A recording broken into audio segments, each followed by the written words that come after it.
On a cold, foggy morning in the Alps southeast of Munich, right along the Austrian border, I don't notice any of the BMW 530e's hybrid wizardry working. It's there, silently and effortlessly and unobtrusively switching between gasoline and electric power.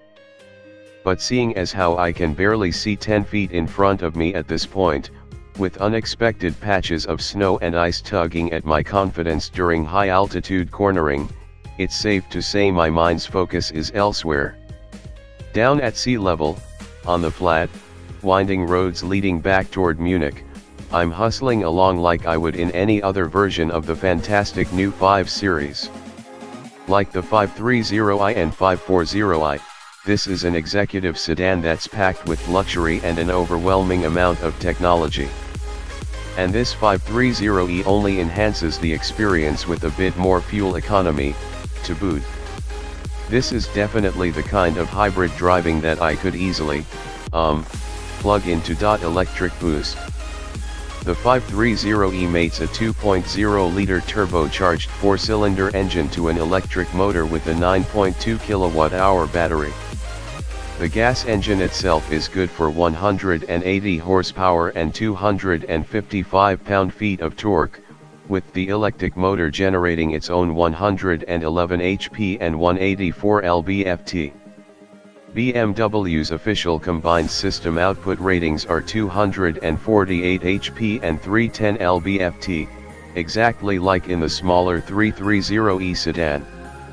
The 530e makes just as much horsepower as its gas-only sibling, but it has more torque, again, 310 lb-ft here, compared to 258 in the 530i.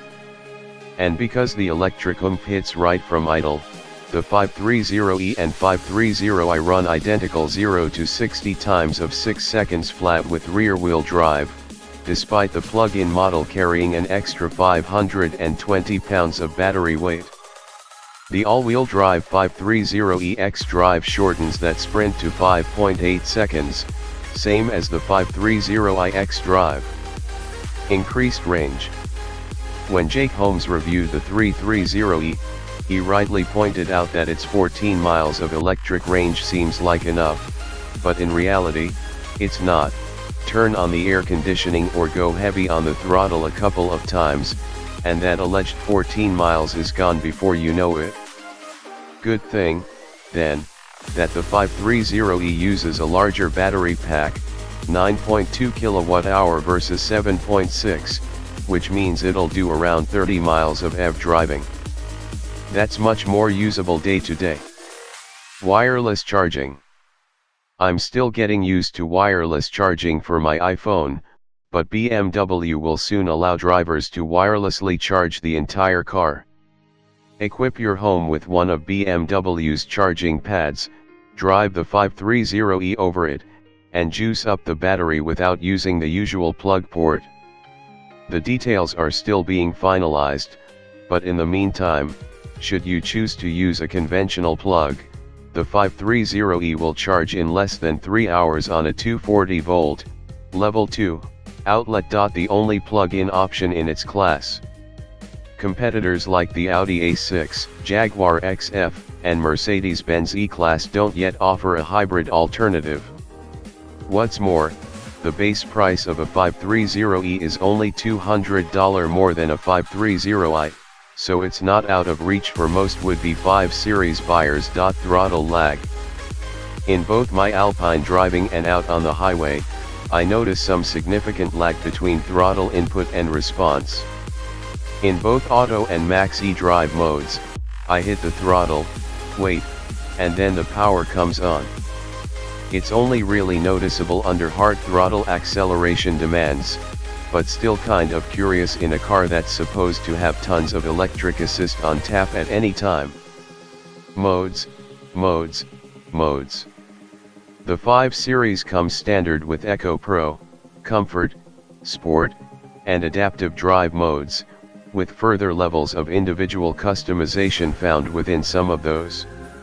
On top of that, The 530e has Auto eDrive, Max eDrive, and battery control modes that allow you to vary the electric motor's involvement in the driving experience.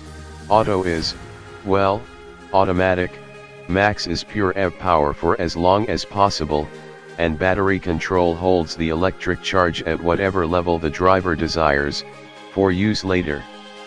In other words, to get the full benefit of the whole plug-in powertrain, you'll be switching between a lot of drive settings, and often it gets annoying.